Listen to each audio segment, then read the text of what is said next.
हरे कृष्णा राधे राधे। आज की वीडियो में मैं आपको कामदा एकादशी की पूजा विधि बताने वाली हूँ। कामदा एकादशी यानी कि चैत्र मास में शुक्ल पक्ष की एकादशी को कामदा एकादशी कहते हैं।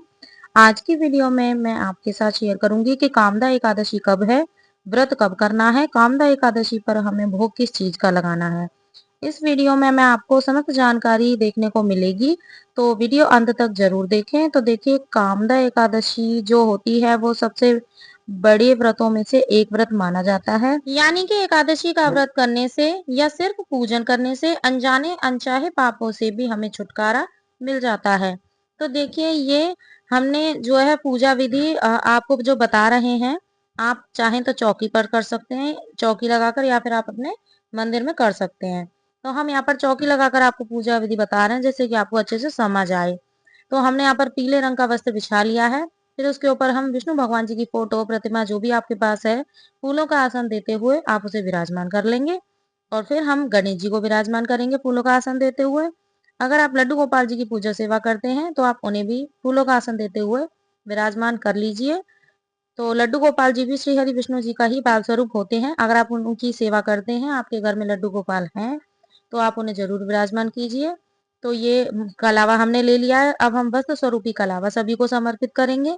तो हम गणेश जी को, विष्णु भगवान जी को वस्त्र स्वरूपी कलावा समर्पित करेंगे, और लड्डू गोपाल जी को हमने पहले से स्नान करवा लिया है, वस्त्र धारण करवा दिए हैं, उनका हमने श्रृंगार भी कर दिया है। अब इसके बाद हम सभी को चंदन से तिलक करेंगे।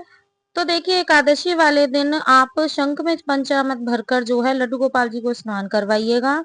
बहुत ही अच्छा माना जाता है। कहा जाता है कि शंख में माता लक्ष्मी जी का वास होता है, और जैसे कि आपको पता है कि श्री हरि विष्णु जी को माता लक्ष्मी का साथ अति प्रिय है, तो आप शंख में पंचामृत भर के और फिर आप लड्डू गोपाल जी का स्नान करवाइएगा आज के दिन। तो देखिए, ये हम एकादशी की पुस्तक ले लेंगे, जिससे हमको कथा पढ़नी होती है। आप चाहे तो मोबाइल से भी पढ़ सकते हैं। तो देखिए, अब हम भोग के लिए यहाँ पर कोई भी ऋतु फल ले लेंगे। जो भी फल आपके पास उपलब्ध है, आप उनको ठाकुर जी के भोग में ले सकते हैं।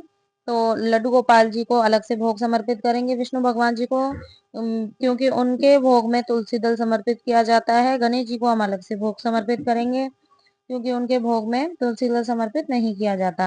अब हम सभी को यहाँ पर पुष्प अर्पित करेंगे। उसके बाद हम सभी को तिल समर्पित करेंगे। तो देखिए, एकादशी वाले दिन चावल का प्रयोग नहीं किया जाता है, तो इसलिए हम पूजा में तिल का ही उपयोग करेंगे। तो देखिए, भोग में आप मखाने से बनी हुई खीर का भोग लगा सकते हैं। हमने यहाँ पर मखाने का भोग लगाया है। ड्राई फ्रूट्स का आप भोग लगा सकते हैं, मिश्री का भोग लगा सकते हैं, आप फ्रूट का भोग लगा सकते हैं, दूध से बनी हुई किसी मिठाई का भोग लगा सकते हैं। तो यहाँ भोग में हमने तुलसी अर्पित की है, क्योंकि बिना तुलसी के ठाकुर जी भोग अर्पण नहीं करते हैं।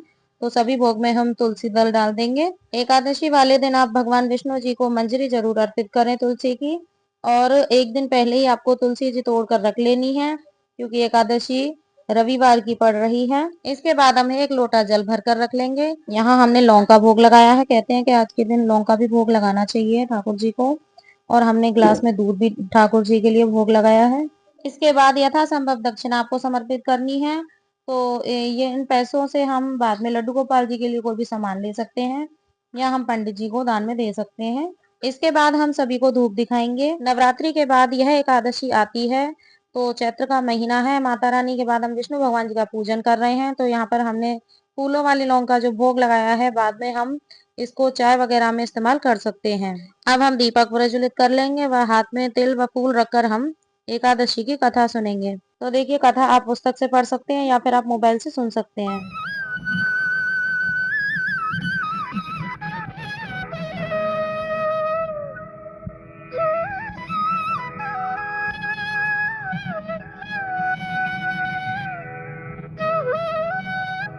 तो देखिए, कथा सुनने के बाद हमने जो हाथ में तिल व फूल लिए थे, वो हम प्रभु के चरणों में समर्पित कर देंगे।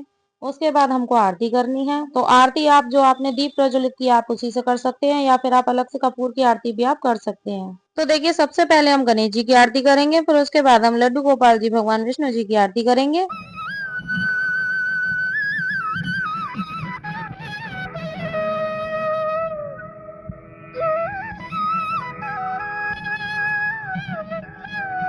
उसके बाद हम हाथ जोड़कर पूजा में रही कमियों के लिए क्षमा याचना करेंगे, एवं अपने परिवार की मनोकामना पूर्ति के लिए प्रार्थना करेंगे।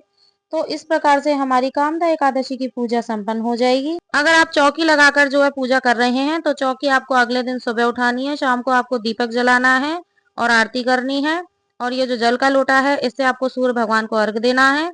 और जो सभी भोग प्रसादी है वो आप अपने सभी परिवार में प्रसाद स्वरूप ही बांट सकते हैं। तो चलिए पारण का सही समय जान लेते हैं। 28 मार्च दिन शनिवार को आपको एकादशी के 10वें नियमों का पालन करना है। एकादशी का व्रत आपको 29 मार्च दिन रविवार को एकादशी का व्रत करना है। एकादशी का पारण आपको 30 मार्च को दिन सोमवार को करना है। समय रहेगा 6:20 से लेकर 7:09 के बीच में आपको व्रत का पारण कर लेना है। देखिए जितना व्रत का पारण नियम सही रखेंगे पूजा का पूर्ण फल आपको उतना ही अच्छा मिलेगा। आशा करती हूँ कि आपको वीडियो पसंद आई होगी। अगर वीडियो पसंद आई है तो लाइक करना ना भूलें। मिलते हैं नेक्स्ट वीडियो में। तब तक के लिए राधे राधे, हरे कृष्णा।